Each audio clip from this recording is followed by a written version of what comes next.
Hello, welcome to Lemon Studios, where we talk anything and everything entertainment. I'm, of course, Lemon himself, Zeke Lemon, and this is my review for SmackDown of August 2nd, 2024. But before we get into that, let's get the house clean out of the way, shall we? I'm just leave a like, comment below, let me know your thoughts on this week's episode of SmackDown, and of course, hit that subscribe button as it helps me grow into my YouTube career. I would greatly appreciate it. Now all out of the way, let's get into the review. So this was the final show before SummerSlam. Tomorrow, be a glorious day. We get to wake up knowing this amazing card will be seen, and we are in for what I think will be a phenomenal show that could possibly rival WrestleMania 40. But how was SmackDown? Has it been the same, where we're kind of like, oh man, it just isn't hitting the same as it usually is? Or did this show actually step it up a little bit? Me personally, I think SmackDown really stepped up on this one. This was a really good go-home show. This felt like a go-home show. They did what they needed to do. For the most part, there are some parts of the show where I'm just like, well, they really dropped the ball there, and we'll get into it when we get into it. But we'll kick off with the positives, and we're going to kick off with the main event scene, because that's what they kicked off with on SmackDown with Solo Sikoa and Cody Rhodes. They did what they needed to do, and that was to really sell that this match is a main event, because I myself have been saying, and I'm sure a bunch of other people have been saying, hell, I do know a bunch of other people have been saying online, is that the match is not the main event. The main event is what's going to happen after the match or in the closing segments of the match. And also, let's face it, every Bloodline match is kind of the same now. We kind of sit on our hands and knees until the ref falls down. Once the ref falls down, and then the match gets interesting. And that's where the main event is, because we're really all expecting Roman Reigns music to hit tomorrow, and it's going to hit like crack. And for that, that is a main event worthy moment, for sure, right? Absolutely. So how do you get around that? You do what you did at WrestleMania 40. You make it a Bloodline rules match, which also opens the gates for much more returns to happen. Now we could see the return of Randy Orton. We could see the return of Kevin Owens. We can also do a lot more storyline elements to move Cody out of the Bloodline for a little bit, and we can insert Roman in there. Because I do think SmackDown is going to get very, very interesting post SummerSlam, especially when you have the two biggest stars on Friday nights, and therefore that's when the shows of SmackDown and Raw will feel a little bit more even when it does come to the main event scene, because let's face it, Raw's kicking SmackDown's ass. This week SmackDown won. Don't get me wrong. I think this week SmackDown had a better show overall than Raw. Again, just this week, but still overall, Raw is very much winning. I would say, like, right now is like, if it's like a football game, right?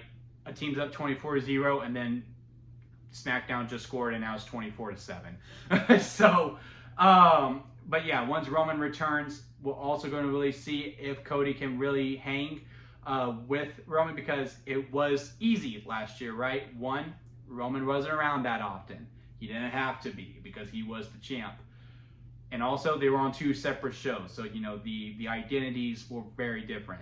Now they're going to be in the same house. And I do expect Roman to be showing up a little bit more than he did last year, because now, he doesn't have the title, and, he's going to want to be around, and also to take care of his family drama. Now, there are some story elements that we could do with Roman to get him to Raw, because Roman was never drafted. They just pulled him out. So maybe he can go to Raw for a little bit to get Jay and Sammy over to SmackDown, and then he's over there on Friday nights. But yeah, it's going to be very, very interesting to see how Cody responds, as when, he is the man with the title, but now the man is coming back home. So we'll see. We'll see. Again, SummerSlam is very interesting. Maybe we do an Orton double turn within this Bloodline rules, where he attacks Cody, and then that's when Roman comes out and he attacks Solo. Maybe The Rock pops up too. It just makes the match very, very more interesting now that it is a Bloodline rules match. So kudos WWE, kudos Cody, kudos Solo. I do think Solo had a great moment on the mic as well. He has come up a long way, and he's starting to become more comfortable. Like, I just feel it every week. He is becoming much more comfortable with this character, and Cody is always great. There's still very much a difference, but Solo is coming up a little bit. But yeah, overall, I really like the segment that they did there. Now, let's move into the mid-card section. We had maybe 3 segments overall. We'll kick off with Apollo Crews versus Santos Escobar. The match was all right. I really didn't really care for it that much, because one, the finish is the same with every group match finish. There's the good guy and the bad guy. The match is actually very entertaining for a little bit, but you always got to wait for the bad guys to jump the good guy group, and then the good guy's like, oh my god, my friends, and then the bad guy's like, heh, and he either does a surprise roll up or he hits his finisher from out of nowhere. 1, 2, 3, and that's it. And that's exactly what happened here. There's nothing more to take away from it. I like the pairing of Apollo Crews and Baron Corbin, and I also like that Legado del Fantasma is still getting on TV, because I was getting worried for a second. I was like, well, they're getting lost in the shuffle ever since LWO went to Raw, because also the LWO completely gone for the most part, besides Zelina Vega. I haven't seen Ray. I haven't seen Joaquin or Wild. It's just really weird. It's just really weird that they separated these two and now they hardly could get on TV. But I am happy Legado got on. I'm happy for Baron and Apollo to get on. I just wish there was something a little bit more than just the standard finish of all the WWE shows now lately, when there is two groups fighting each other. However, what I am not going to get sick of is Andrade versus Carmelo Hayes. I saw it online. I'm with y'all. Let's do it. Best of 7. And hell, maybe we could do what AEW did, where, you know, when you get to match 5, 6, and 7, you add a stipulation. And hell, you can make this, whoever wins this series is LA Knight's first opponent when he wins the US title, because I am pretty confident that LA is going to win at SummerSlam. And I don't think the segment proves anything different. I don't know why a lot of people online were like, oh no, Logan's going to win. I'm like, I really don't know how y'all got to that conclusion after that segment. But yeah, phenomenal match. I think it was better than their first one. And their first one was also very phenomenal. These two just have great chemistry. They can just fly. Let them go. Let's do this best of 7. I am all for it. Now for Logan versus LA, their promo segment. Now, before we get into it, I'm just going to address it and we're going to move on. I'm not going to really talk about what about Logan. You can think about him any way that you want. I am just going to talk to him about him as a performer. I'm not going to talk to him as a person. What I am saying, it's about him as a performer, not as a person. Logan just gets it.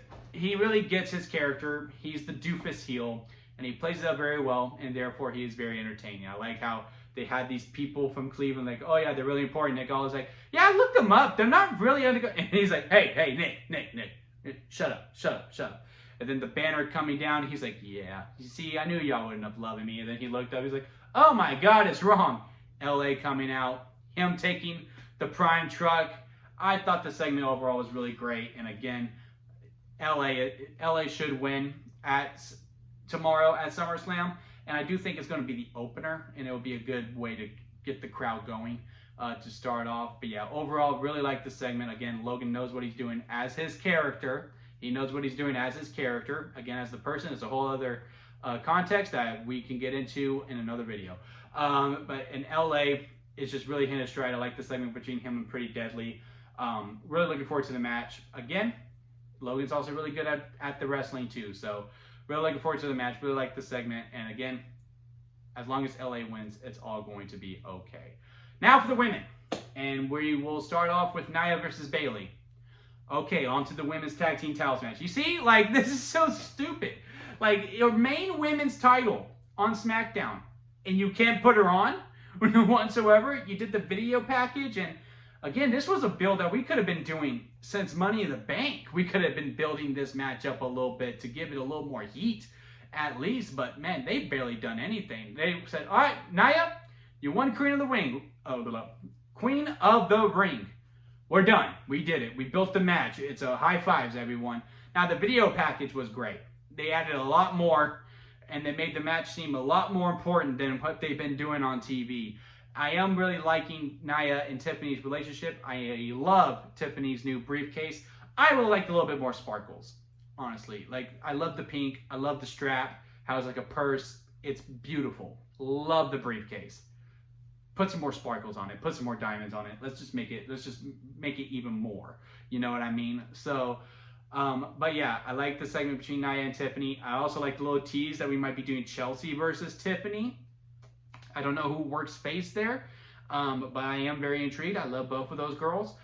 But I don't know how you don't have Bayley on the show whatsoever. That's your freaking women's champion. And again, this match, probably out of all 7, is probably my 7th most one to look forward to.